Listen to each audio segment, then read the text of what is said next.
everyone. My name is Pat Lawrence, and welcome to my show. Today, I'm taking a mental health break, and today we're just going to have fun. And with me, I have Phil Rossoni. Did I pronounce it right? Yes. I have my wonderful Italian boy here with the red hair, and Phil is an expert on flying, and Phil is going to show us how to fly.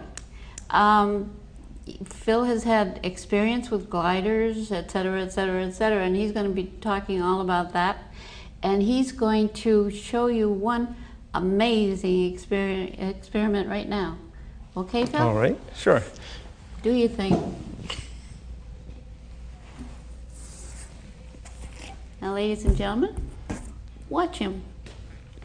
This is just an amazing thing that he does with air currents.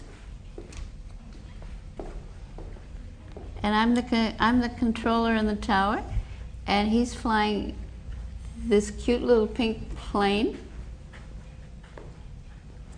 with air currents, and he's delivered it right to me. Okay, Phil, you did what you wanted to do. You're an expert at this, and you have fun at it. Tell me a little bit about yourself. Well, I've always been interested in flight from my earliest days. I felt like I was really a part of the early jet age. Yeah. And my parents were both born and brought up in Italy, so really? We vacationed in Italy all the time. And I have some very early memories of some sleepless nights on the aircraft. Really? With the red beacon flashing on the engine, just looking out the window. It's a long way. Right. Yeah, so then you came over here with your parents to live, or how did that work? I was born here in Boston. But they were always drawn back to the place where they were born.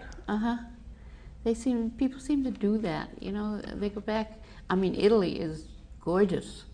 Italy, I mean, I've been to Rome, and that's as far as it went, but Rome was just spectacular. They go there just to, you know, see the old and the new, and the beautiful landscape, and Italy is just, I mean, you just save up your money for years just so you can go to Italy. But anyways, okay, so you grew up, and then what happened? Well, I started to build airplanes. You did? I really wanted to get my arms around this crazy thing. And it was just one failure after another. Oh, no. Yes. The airplanes were all much too heavy. And what'd you build them out of? Well, I can remember one that was built out of an erector set. Okay. And steel is not a good material to build airplanes from. Right? Okay. Yeah. Did you ever use wood? Yes, eventually I came around to wood and balsa. Yes, definitely. Balsa? Yes. Okay. And don't they build gliders out of wood, or? The older ones, yes. The gliders that I happen to fly were mostly made from aluminum. Really? Yeah, and nowadays they are all made from fiberglass. Yes. Well, aluminum is a very lightweight metal. Yes. But fiberglass, doesn't that break easy? Fiberglass, I suppose so. I'm no materials. Yeah, expert. I suppose the aluminum would bend easy. But either way, tell me about a glider, because they say you have never flown until you've flown in a glider. And to be up there in such peace and quiet, and because there's no roar of the engines going, there's no, unless you're talking to yourself, there's no noise. Maybe you bring a little portable radio, I don't know. But tell me about flying in a glider. I really have always wanted to do that. Well, there always is going to be some noise Yeah. because a glider needs to fly pretty fast. So there's pretty much a tropical storm, if not a hurricane, raging outside the glider just to keep it in the air. Those are the wind currents. Well, it is a kind of falling. Really? A kind of falling, yes. Uh-oh. Where, but it is falling at a very shallow, very slow descent rate. Uh-huh. Well, tell me, how do you get it up in the air? It's towed, isn't it, by Yes, by yes plane? it is, yes. And then let go. And let go. And that second it's let go, you got to know what you're doing. Or, you know, there's always the ground that's a couple of 1,000 feet below. There are certain realities Yeah. you need to plan. With your altitude, for example, in a very good glider, you can go more or less 40 or 50 miles for every mile of altitude that you have. Of course, that depends on which way the wind is blowing, too. Right. Right. I mean, I've seen these big hot air balloons go up there, and you know, the wind just pushes them along, etc. That's very similar to a glider, is it? No. You're the expert. Yes. The balloon is lighter than air. The whole package is lighter than the air. So it's actually floating. Okay. What does that hot air do? That hot air, that fire that I've seen, it does something to the balloon to make it stay up there. Yes, well, that's a whole lot of hot air. Right. It is a whole lot of hot air. Yes. But a glider doesn't have that. No. No. No. So you flew a glider for how long? I have been flying gliders since 1995. Wow. And before that, I had I got my private pilot license in 1984. So I flew engine-powered aircraft before that. So did any of these airplanes that you built, did any of them ever work? Oh, eventually we were buying things from the store and we had a little help. So it did work? It did work. Yes. We were making very good gliders with very good glide ratios, as they call them. They come down quite slowly for so forth. Yes, and so to get back to your thing about the ground coming up at you, when you're in a glider, the problem usually, if you plan everything properly, is how to come down faster without gaining too much speed. So instead of saying, oh, we're running out of altitude, you're saying, okay, well, we were conservative and now we have too much altitude and we want to put it down here. So we must, and gliders nowadays are equipped with things that come out and into the airflow and say, no, we don't want to go that fast anymore. Now we just want to get ourselves down here without going too fast, without falling too fast. Yeah. So. They do have wheels, don't they? They have wheels, thank God. Oh, they good. have wheels. They just don't have a bottom that lands. No. So you're not flying gliders right now? Yes, it's fairly. It's expensive. It takes a lot of time, and I love them all back at the glider port and so forth. But there comes a time where you need to give back to your sport. And I tried to become a flight instructor, and I get airsick. So You're kidding me. I do get airsick. Yes, I do. Oh and my goodness. So becoming a flight instructor was I was not able to succeed. So I looked for other ways to share the experience of piloting an aircraft with people. Now, isn't there something you can do for this air sickness? I mean, they have so many things out nowadays that that can stop you from being airsick. Have you tried them all? I have tried some, and they do work very well. They do work very well, but Not completely. I think that to be dependent upon something like that is, Yeah. I think that was it. The instructors that were teaching me how to be a flight instructor were saying, look, when you get in with a student, he's just going to be experimenting with the airplane, Yeah.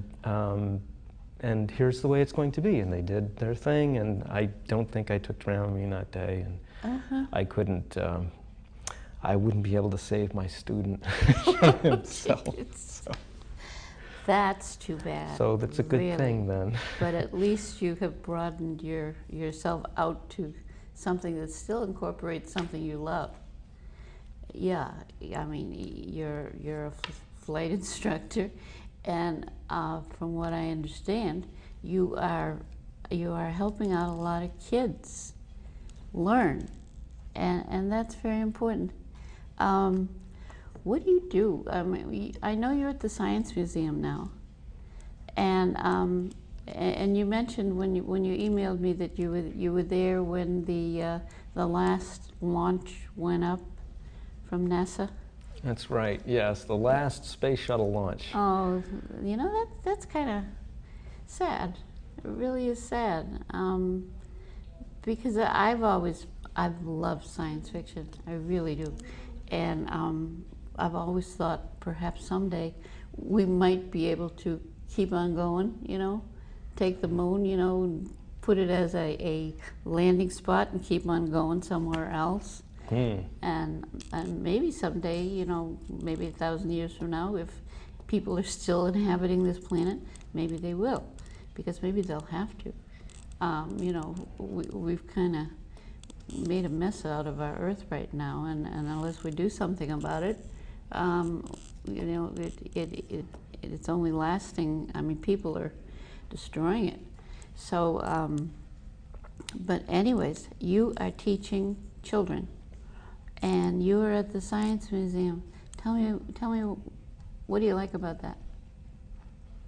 Well, it gives me the opportunity to interact with anybody that walks in the door.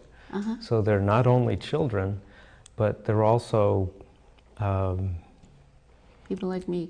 People who are that don't know a thing about aviation. Who don't speak English, or who are blind or deaf. All these different types of people, and you need to tailor your activity. You need to get their attention, and maybe provide something for everybody, an experience for everybody.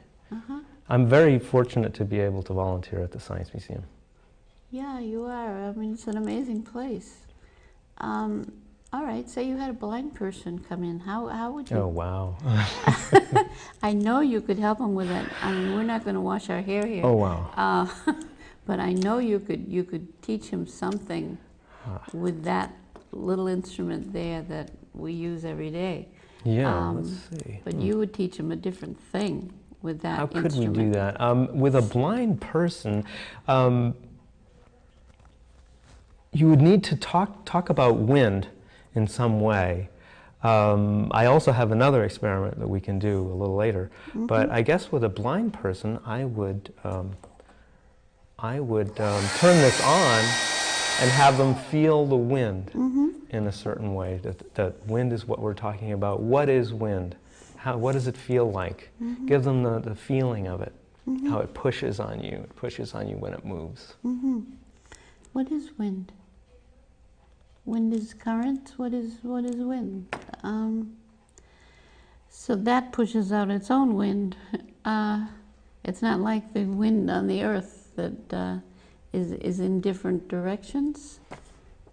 Well, with this one, we can have we can direct a jet in a certain direction, and there are curious things that happen. And I can do this experiment for you, just to show you. I would, for many years, I struggled with this particular demonstration, why it works. But let's not worry about why it works. Let's just watch and see what happens. So I turn it on, and it sticks so much to the camera, to this, I can tilt it several degrees and it still stays up.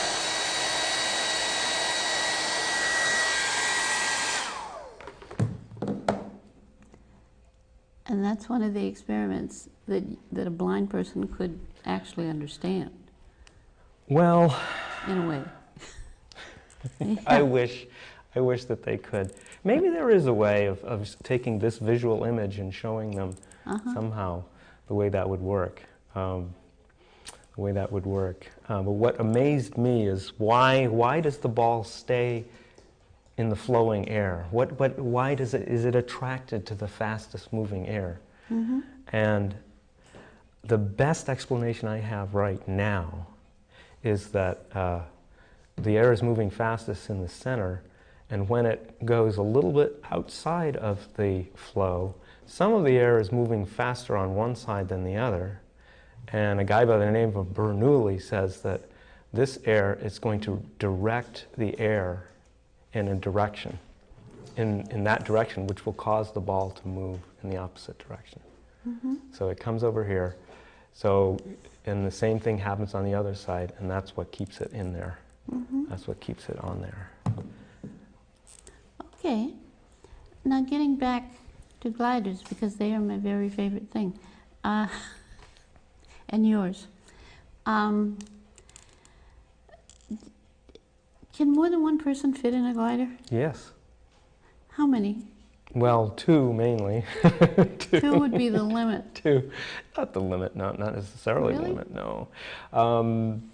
You could make, in World War II there were gliders that flew during D-Day.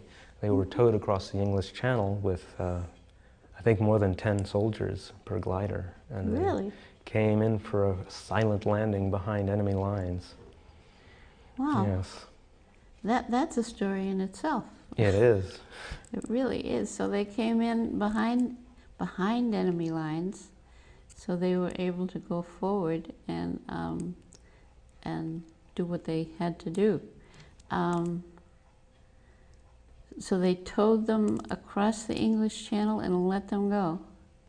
That's amazing. That's something to read about. I gotta look that up in the internet. And what else have they used gliders for, other than entertainment? Well, there you go. The space shuttle is a glider. Aha. Okay, you're right on that, because that big rocket takes it up so far and then lets it go.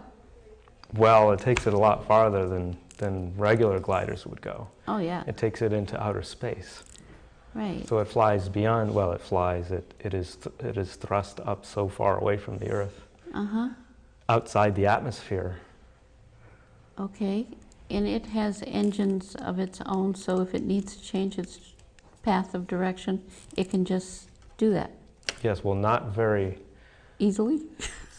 It's not very powerful. It doesn't have much energy to actually fly. Okay. But it has energy to change. It's just enough to slow itself down so that it can re-enter the atmosphere. Okay, I've seen it come down. Yeah, and it has wheels. Fortunately, yes. Yeah, right, right. So yes, space shuttle is a glider. And do we know anything else about any other kinds of gliders? Well, any airplane with engines on it turns into a glider when the engines somehow don't work anymore, or the pilot can turn off the engines. I don't think he would do that in his right mind. No. But pilots actually do that. It's a routine part of their training to really? Prepare for engine failure, yes. All right, and okay, so say the engines, all of them failed, and they'd have to come down. Yes. And yes, you're right, they'd glide down, and they would have to be told by traffic control where they could land. And that's a very serious thing. Yes, it is, and it's the lower you are, the less options you have. Really? So, for example, when the pilot of the aircraft that landed on the Hudson River, he had very, very little time to think about how to get his crew and his passengers down safely, Right. with nobody getting hurt, and it can be done. Yeah, we saw that. How low was he? Very, Oh, boy. very low? I can't remember, but I'll throw out a number. How about 3,000 feet, which is pretty low. Okay.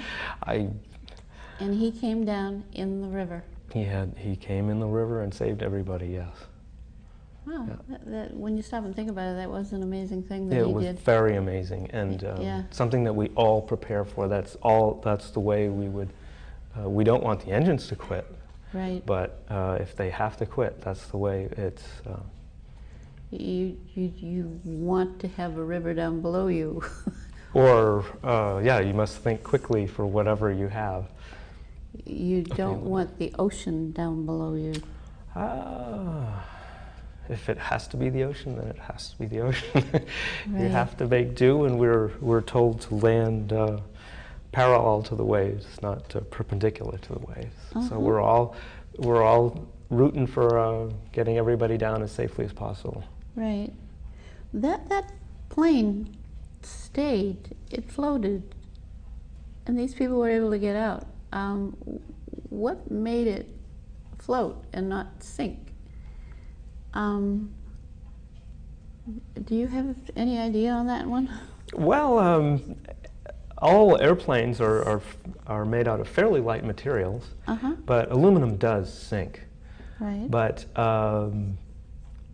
in his case, all aircraft will float because they have. It takes a while for the water to enter into the aircraft. It's fairly well sealed. It has a pressurized chamber, and it takes a good amount of time for it to sink. Does it? Enough time that people can get out and go wing walking. They were all wing walking. They were wing walking.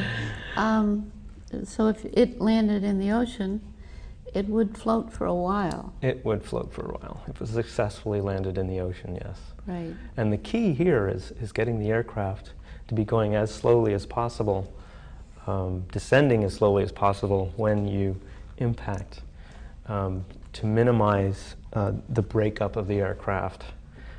So you certainly you want to minimize the descent rate.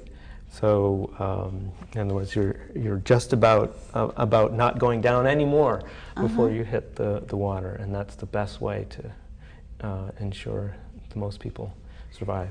And you don't want to land that way, you know. Right. Would Yes. you want to land with the tail first? Yes, probably. I haven't done. If I Thank had God. gone on to get Yes. airline transport, I probably would, and get certified in much larger aircraft, I probably would know the answer to that question. I would think landing, you know, with the tail first, the plane would go that way. But yet it's still going at a rapid amount of speed that you don't know exactly what's going to happen. Let's not even think about that. Let's go back to gliders. That was an amazing experiment that you did with this cute little piece of paper, and you told me exactly what it was before the show, and this is from a florist. That's right. Yes. And does it make any difference that this is from a florist? Could you do this with any piece of paper? I noticed that it's on each side. It's folded. Is That's that right. what- Yep. You do that, so any child could just do this. Yes.